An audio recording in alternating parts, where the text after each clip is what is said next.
श्री स्वामी समर्थ चरित्र सारामृत अध्याय 15वा. ग्रंथकार कैलासवासी विष्णू बळवंत थोरात. श्री गणेशाय नमः. मोक्ष मिळावा यासाठी तीर्थाटन करणे, हठयोगासारखी साधने अवलंबणे, वेदांचा अभ्यास करणे किंवा शास्त्रांचे ज्ञान प्राप्त करणे याची गरज नसते.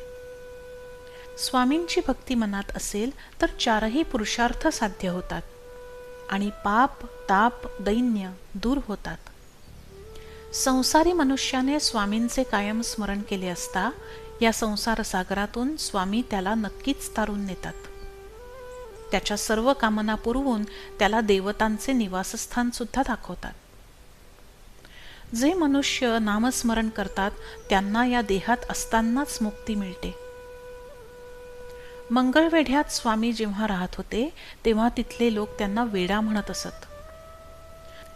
आपली प्रसिद्धी व्हावी असे स्वामींच्या कधीच मनी नव्हते आणि स्वामी कायम स्वेच्छेने वागत असत. इतरांबरोबर त्यांचा काही संबंध नसे. ते कुणाशी बोलत नसत, कुणाच्या घरी सुद्धा जात नसत. उपद्रवी माणसे त्यांना टोचून टोचून बोलत असत, पण स्वामींना त्याचा कधी राग येत नसे. त्यांना नैसर्गिक ऋतूंची कधी भीती वाटत नसे आणि ते सदैव एकांत जागी जंगलात राहत असत. स्वामींच्यासाठी सुख आणि दुःख दोन्ही समान होते. त्यांचे मन सदैव आनंदी आणि समाधानी असे. त्यांच्यासाठी गाव काय आणि जंगल काय दोन्ही सारखेच होते. स्वामी म्हणजे परमेश्वराचे रूप आहेत असे ज्यांना वाटे ते स्वामींचे भक्त बनले. पण अशा स्वामी भक्तांवर इतर लोक हसायचे.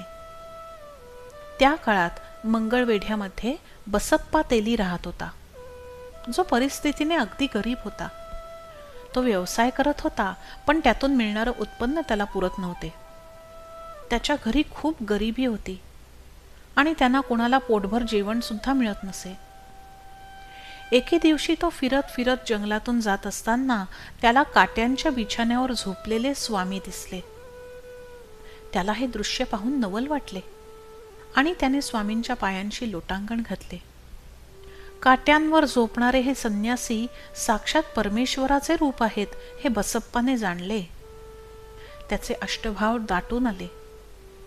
त्याने स्वामींच्या चरणी डोकं ठेवून स्वामींना विनंती केली की या दासाकडे आपण कृपादृष्टीने पाहावे.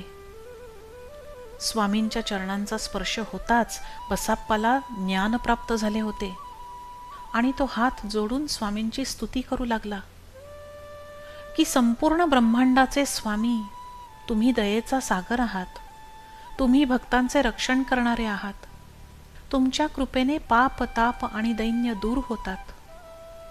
बसप्पाची ही प्रेमळ भक्ती पाहून स्वामी प्रसन्न झाले आणि त्यांनी त्याच्या डोक्यावर हात ठेवून त्याला आशीर्वाद दिला. तेव्हापासून बसप्पाचे मन स्वामींच्या चरणी स्थिर झाले. तो दिवस रात्र स्वामींच्या जवळ राहू लागला. जिथे स्वामी जात त्यांच्यासोबत बसप्पा सुद्धा जात असे. हे पाहून कुत्सित माणसे त्याला हसत आणि म्हणत की हा बसप्पा वेड्याच्या नादी लागलेला आहे. आता याने सुद्धा घरदार आणि संसार सोडला आणि स्वतःच वेडा झालाय. मग बसप्पाच्या बायकोला याची कुणकुण लागली आणि ती रडारड करू लागली की माझं घर बुडालं. आधीच आम्ही इतके गरीब होतो, पण मोल मजुरी करून कसे बसे घर चालवत होतो. आता काय करायचे. बसप्पा जेव्हा घरी आला तेव्हा ती त्याला खूप बोलली की तुम्ही संसाराला सोडून दिले, तुम्हाला काय वेडबीड लागले आहे की काय. पण बसप्पाचे मन स्वामींच्या चरणी लागलेले असल्याने त्याला कुणाची भीती राहिली नव्हती. असे काही दिवस गेले. त्यानंतर काय झाले ते श्रोत्यांनी लक्षपूर्वक ऐकावे. एके दिवशी जंगलात असताना बसप्पा स्वामींची सेवा करत होता. रात्र झाली होती.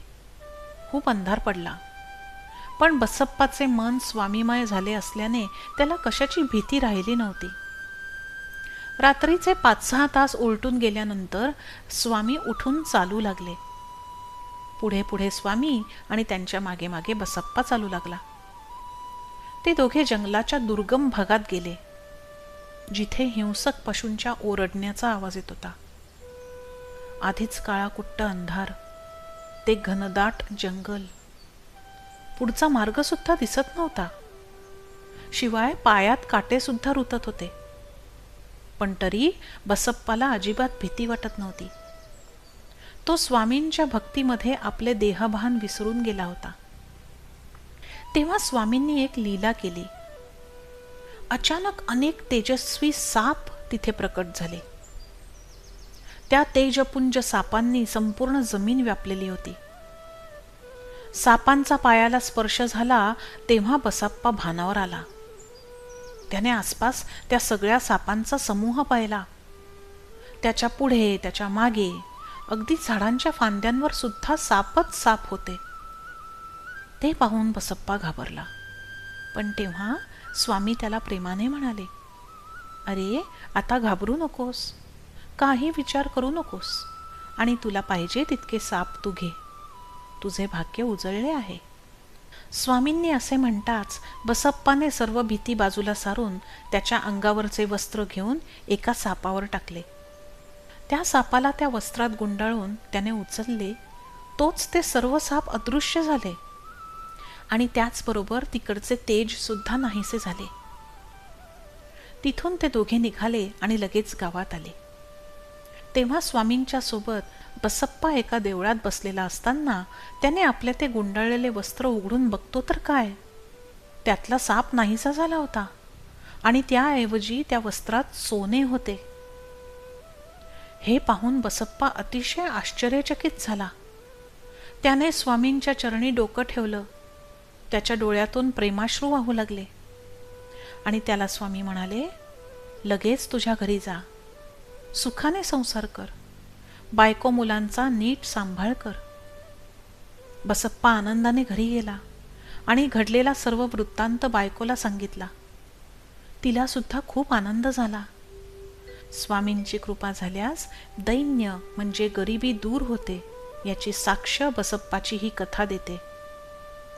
दिवस रात्र श्री स्वामी समर्थ या मंत्राचा जप करीत बसप्पा सर्व संसार सुखे उपभोगू लागला. ज्यांचे दर्शन होता पाप ताप दैन्य दूर होतात, अशा स्वामी चरणांचे ध्यान हे विष्णू आणि शंकर सदैव करतात. पुढील अध्यायात स्वामी पुत्राची एक सुंदर कथा वर्णन केलेली आहे. ती एकाग्र मनाने श्रोत्यांनी ऐकावी. अशा प्रकारे श्री स्वामी समर्थ चरित्र सारामृत ग्रंथाचा हा 15वा गोड अध्याय भक्तांनी आनंदाने ऐकावा. श्री स्वामी समर्थ. जय जय स्वामी समर्थ.